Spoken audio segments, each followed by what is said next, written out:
Breaking news చూస్తున్నారు. Israel దాడులతో గజగజ వణికిపోతోంది గాజా. మిసైల్స్, రాకెట్లతో విరుచుకుపడుతోంది ఇజ్రాయెల్. 2 అపార్ట్మెంట్లపై దాడులు చేసి కుప్పకూల్ చేసింది ఇజ్రాయెల్.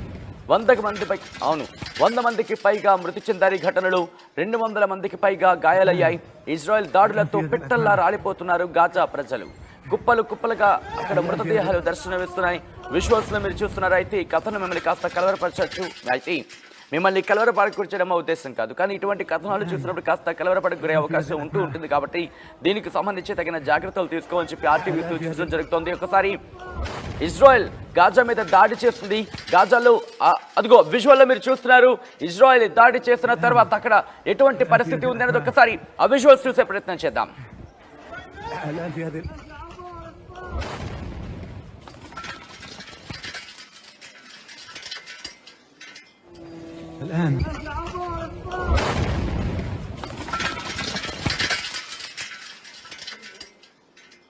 ఇజ్రాయెల్ ఈ మధ్య వరుస దాడులు చేస్తోంది.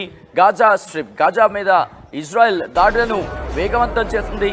ఎందుకంటే ఇటు ఇరాన్కి సంబంధించి ఒక్కసారి విజువల్స్ చూడండి.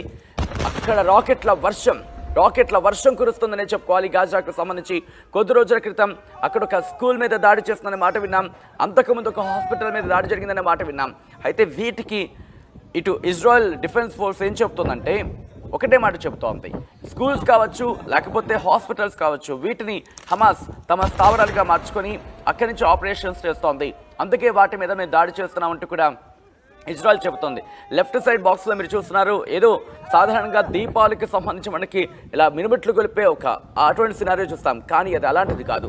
రాకెట్లు, మిసైళ్లతో విరుచుకుపడుతోంది ఇజ్రాయెల్ గాజా మీద. ముఖ్యంగా హమాస్కి సంబంధించి ఇజ్రాయెల్లో చొరబడి ఇజ్రాయెల్కి సంబంధించి ఇబ్బందికర వాతావరణం సృష్టించిన తర్వాత ఇజ్రాయెల్ ప్రతిదాడులకు దిగింది. ముఖ్యంగా ఉత్తర గాజాకు సంబంధించి అందరూ వెళ్ళిపోవాలి, రఫా వైపు వెళ్ళిపోవాలని చెప్పిన సందర్భాన్ని చూసాం.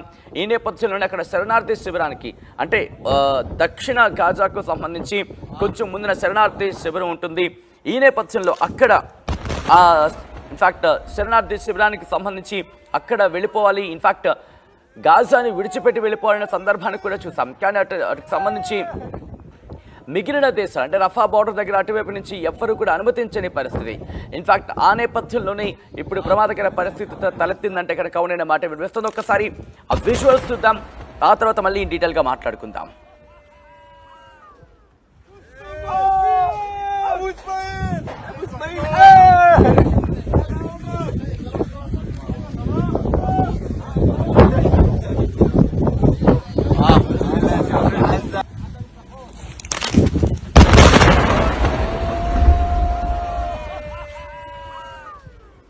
విజువల్స్ మీరు చూస్తున్నారు.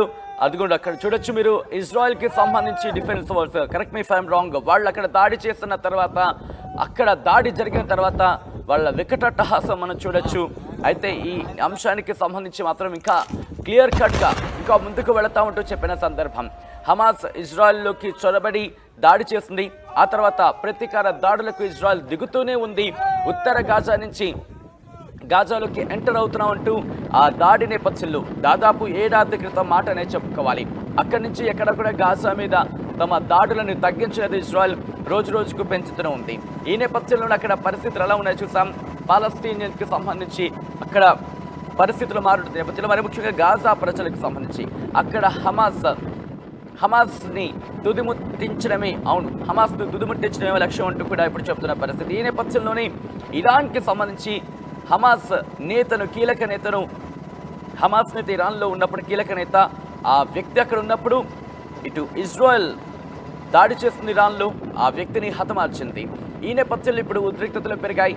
ఇటు ఇరాన్, ఇజ్రాయెల్ మధ్య ఉద్రిక్తతల నేపథ్యంలో ఇటు లెబనాన్కి సంబంధించి కూడా హెజ్బుల్లా కూడా లేటెస్ట్గా అందుతున్న వార్త, బ్రేకింగ్ న్యూస్ అనే చెప్పుకోవాలి. లెబనాన్ నుంచి హెజ్బుల్లా కూడా ప్రతీకార దాడులకు దిగింది. మరి ముఖ్యంగా కొద్ది రోజుల క్రితం నిన్ననే మనం మాట్లాడుకోవడం జరిగింది. అమెరికా రక్షణ శాఖ కావచ్చు, అలాగే ఇజ్రాయెల్ రక్షణ శాఖ, వీళ్ళిద్దరూ కూడా మాట్లాడుకున్నారని సుదీర్ఘమైన చర్చ జరిగింది.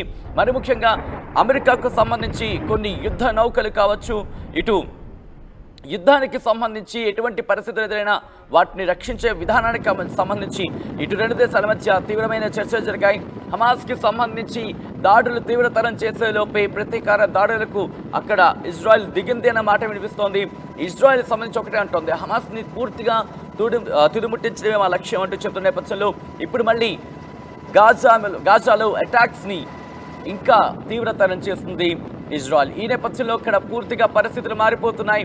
శరణార్థి శిబిరాలకు సంబంధించి ఖాన్ యూనిస్కి సంబంధించి అక్కడ పరిస్థితులు మారిపోయాయి. ఇన్ఫ్యాక్ట్ గాజా సిటీ నుంచి ఇటు అలా కిందకు వచ్చినప్పుడు గాజాకు సంబంధించి ఇటు ఖాన్ యూనిస్ వరకు కూడా పరిస్థితులు వేరే ఉన్నాయి.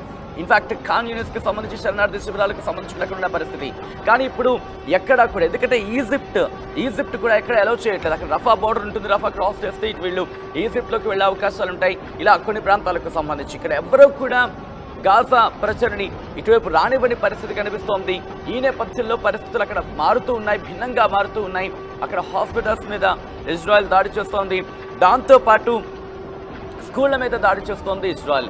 ఇది బయట ప్రపంచానికి సంబంధించి ఇజ్రాయెల్ ఏమంటోందంటే, మేము దాడి చేస్తోంది అక్కడ స్కూళ్ళ మీదో లేకపోతే అక్కడ హాస్పిటల్స్ మీద కాదు, హమాస్ స్థావరాల మీద అంటోంది. అంటే ఇజ్రాయెల్ మాటల్లో చెప్పాలంటే స్కూళ్ళు కావచ్చు లేకపోతే హాస్పిటల్స్ కావచ్చు, వీటిని హమాస్ తమ కేంద్రాలుగా తమ స్థావరాలుగా అది వస్తున్న విజువల్లో మీరు చూడొచ్చు. అక్కడ దాడికి సంబంధించి ఏ క్షణాన ఏ రాకెట్ ఏ మిసైల్ వచ్చి తమ మీద పడుతుందంటూ కూడా భయంతో వణికిపోతున్నారు గాజా ప్రజలు. ఎటు చూసినా హృదయ విదారక దృశ్యాలు.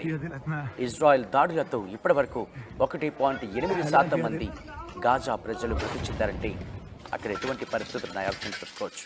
వీరిలో 75% 30 ఏళ్లలోపు వారే. అంటే ఏ స్థాయిలో ప్రపంచం యువతను కోల్పోతుందో అర్థం చేసుకోండి. అత్యధికంగా 16,456 మంది చిన్నారులు మృతి చెందారు. దీని మీదే అంతర్జాతీయ సమాజం ఆందోళన వ్యక్తం చేస్తోంది. చిన్నారులు మృతి చెందారు. 2 దేశాలకు సంబంధించి ఇష్యూలో చిన్నారులు ప్రాణాలు కోల్పోవడమా, ఇది కరెక్ట్ కాదంటూ కూడా అంతర్జాతీయ సమాజం గొంతెత్తి చాటుతోంది. అంతేకాదు 11,088 మంది మహిళలు కూడా మృతి చెందారు. 885 మంది వైద్య సిబ్బంది కూడా తమ ప్రాణాలు కోల్పోయారు. 168 మంది జర్నలిస్టులు తమ తుది శ్వాస విడిచారు. 79 మంది రక్షణ సిబ్బంది కూడా మృతి చెందారు. గాజాపై మొత్తం ఇజ్రాయెల్ 3,488 సార్లు దాడి చేసింది. 92,152 మందికి గాయాలయ్యాయి. అనధికారికంగా మృతుల సంఖ్య ఇంకా ఎక్కువగా ఉండే అవకాశం ఉంది అనే మాట వినిపిస్తోంది. విజువల్స్లో మీరు చూస్తున్నారైతే ఈ విజువల్స్ మిమ్మల్ని కాస్త కలవరపడకు గురి చేయొచ్చు. అయితే మమ్మల్ని కలవరపడకు గురి చేయడం మా ఉద్దేశం కాదు, కానీ ఇటువంటి కథనాలు చూసినప్పుడు కాస్త కలవరపడకు గురి అవకాశం ఉంటుంది కాబట్టి దీనికి సంబంధించి తగిన జాగ్రత్తలు తీసుకోమని చెప్పి ఆర్టీవీ సూచించడం జరుగుతోంది. ముఖ్యంగా ఈ పోరు ఎక్కడి వరకు వెళుతుందనే అంశానికి సంబంధించి మాత్రం ఎందుకు నిన్న ఇన్ఫాక్ట్ ఏ క్షణాన్నైనా ఈ పోరు ఇంకా ఉధృతం అవ్వచ్చు, నేరుగా ఇరానే అటాక్కి దిగచ్చు అనే మాట వినిపిస్తున్న తరుణం. ఎందుకంటే కనుక ఆ